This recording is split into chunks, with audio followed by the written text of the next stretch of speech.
Assalamualaikum warahmatullahi wabarakatuh. Perkenalkan, nama saya Citra Putri. Saat ini saya menduduki bangku perkuliahan di Universitas Muslim Nusantara Austria dengan prodi manajemen. Tujuan saya membuat video ini untuk memenuhi tugas akuntansi saya dengan dosen pengajar Ibu dosen Yani Andriani Wirananda SEMAK. Baiklah, di video selanjutnya saya akan membahas seputar jurnal umum secara singkat. Simak sampai habis ya.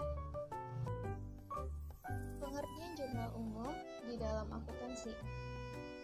Jurnal umum adalah sebuah jurnal yang dipakai untuk mencatat semua jenis transaksi keuangan yang muncul dari semua transaksi keuangan pada suatu perusahaan dalam periode tertentu. Tujuan dibuatnya jurnal umum ini yaitu dengan adanya jurnal ini, maka kita dapat mengidentifikasi dan melakukan hal-hal yang berhubungan dengan transaksi keuangan. Di antaranya, yang pertama, identifikasi terhadap transaksi yang terjadi. Yang kedua, penilaian terhadap transaksi. Dan yang ketiga, pencatatan dampak ekonomi dari transaksi dalam perusahaan. Selain itu, membuat jurnal umum juga bertujuan untuk mempermudah proses pemindahan dampak transaksi yang terjadi ke dalam sebuah akun sesuai transaksi. Jurnal umum juga memiliki 5 fungsi, yaitu yang pertama ada fungsi historis, yang kedua fungsi pencatatan, dan yang ketiga fungsi analisis, yang keempat fungsi instruksi, yang terakhir yaitu fungsi informatif. Dalam akuntansi ada 5 akun yang perlu Anda ketahui posisi saldo normalnya. Agar lebih mudah, lihatlah tabel berikut ini ya. Nama akun, aset, harta atau aktiva, bertambah di debit, berkurang di kredit, saldo normalnya debit. Nama akun, utang atau kewajiban, berkurang di debit, bertambah di kredit, saldo normalnya kredit. Nama akun modal, berkurang di debit, bertambah di kredit, saldo normalnya kredit. Nama akun pendapatan berkurang di debit, bertambah di kredit, saldo normalnya kredit. Nama akun beban bertambah di debit, berkurang di kredit, saldo normalnya debit. Ada 2 jenis sistem pembayaran dalam jurnal umum, yaitu yang pertama, sistem pembayaran angsuran. Salah satu contoh syarat pembayaran pada metode angsuran adalah seperti ada pembeli yang diperbolehkan untuk mengangsur pembayaran sebanyak 12 kali per tahun atau 3 kali per tahun dengan nominal yang sebelumnya sudah disepakati bersama. Sistem pembayaran ini terbagi lagi menjadi beberapa jenis, yaitu yang pertama, syarat N/30. Payment terms N/30 adalah suatu ketentuan ataupun kriteria pembayaran dengan waktu pembayaran angsuran selama lebih dari 30 hari. Contoh dari syarat pembayaran N/30 ini adalah PT ABC membeli sebuah barang dengan nominal 5 juta rupiah pada tanggal 1 Januari 2020. Maka PT ABC mampu melunasi pembayaran sebelum tanggal 31 Januari 2020. Yang kedua, syarat 2/10 N/30. Selanjutnya, payment terms 2/10 N/30 merupakan suatu kriteria pembayaran dengan nominal jatuh tempo selama 30 hari. Namun, bila pembeli harus mampu melunasi hutangnya selama kurang dari 10 hari, maka akan memperoleh potongan harga 2%. Nah, jadi semakin cepat lunas, maka harganya pun semakin bisa hemat. Contoh utama dari syarat pembayaran ini yaitu PT Citra membeli produk senilai harga 5 juta rupiah. Pada tanggal fakturnya adalah tanggal 1 April 2020 dengan syarat pembayaran 2/10 N/30. PT Citra harus bisa melunasinya sebelum tanggal 11 April 2020. Jadi, PT Citra pun akan memperoleh diskon sebanyak dari 2% dari pembayaran tersebut. Selanjutnya, ada syarat EOM atau end of month. Syarat end of month adalah suatu syarat kriteria pembayaran dengan adanya tanggal jatuh tempo pada waktu akhir bulan berjalan. Misalnya, PT BCA membeli suatu produk pada tanggal 1 Oktober 2020, maka tanggal jatuh tempo pembayarannya adalah pada tanggal 31 Oktober 2020. Selanjutnya, syarat EOM N/10. Syarat EOM N/10 merupakan kriteria pembayaran dengan tenggat waktu pembayaran adalah 10 hari setelah akhir bulan. Misalnya, PT Putri membeli suatu produk seharga 5 juta rupiah pada tanggal 15 Agustus 2019.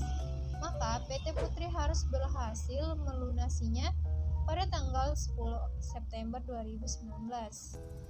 Selanjutnya, syarat EOM 2/10.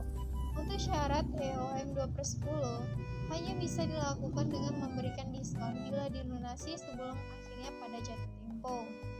Diskonnya adalah senilai 2% setelah 10 hari transaksi dilakukan. Yang kedua, sistem pembayaran tunai.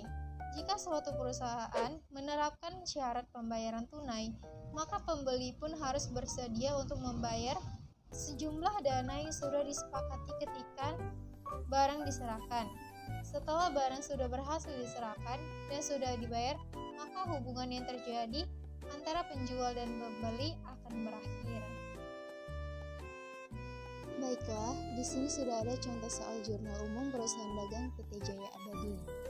Yang pertama, pada tanggal 5 Januari 2018, Pak Jaya menginvestasikan uangnya sebesar 500 juta pada perusahaannya PT Jaya Abadi. Maka jurnal umumnya yaitu pada tanggal 5 Januari 2018, keterangannya kas bertambah di debit 500 juta, modal awal di kredit 500 juta. Kenapa keterangannya kas di debit 500 juta? Karena Pak Jaya menginvestasikan uangnya, maka uang itu kan berbentuk kas, dan kasnya itu bertambah letaknya di debit. Modal awalnya karena sudah dimasukkan ke kas, makanya berkurang letaknya di kredit. Selanjutnya, pada tanggal 11 Januari 2018, dibayar uang sejumlah 20 juta untuk sewa kantor selama 1 tahun. Nah, jurnal umumnya yaitu pada tanggal 11 Januari 2018, keterangannya sewa dibayar di muka, di debit 20 juta, kasnya di kredit 20 juta. Kenapa sewa dibayar di muka? Karena kan Pak Jaya membayar sebelum jatuh temponya. Dia dibayar duluan, makanya keterangannya itu sewa dibayar di muka, letaknya di debit sebanyak 20 juta. Dan kasnya berkurang karena sudah membayar uang sewa tersebut sebanyak 20 juta di kredit. Selanjutnya, pada tanggal 15 Januari 2018, membeli peralatan dan perlengkapan kantor masing-masing sebesar 10 juta dan 5 juta. Jurnal umumnya yaitu pada tanggal 15 Januari 2018, keterangannya peralatan di debit 10 juta, perlengkapan di debit 5 juta, kas di kredit 15 juta.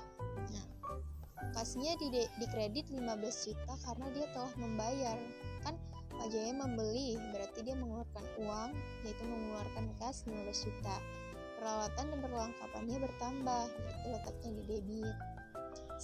Selanjutnya, pada tanggal 20 Januari 2018, menerima pendapatan dari penjualan tunai sebesar 10 juta. Maka jurnal umumnya pada tanggal 20 Januari 2018, keterangannya kas bertambah di debit 10 juta, pendapatan berkurang di kredit 10 juta.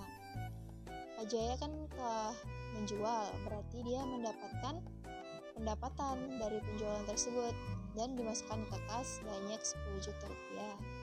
Selanjutnya, pada tanggal 25 Januari 2018, membayar gaji pegawai untuk bulan Januari sebesar 25 juta.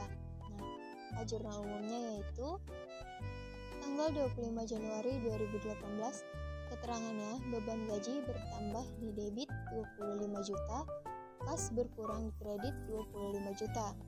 Kan Pak Jaya telah membayar gaji karyawan.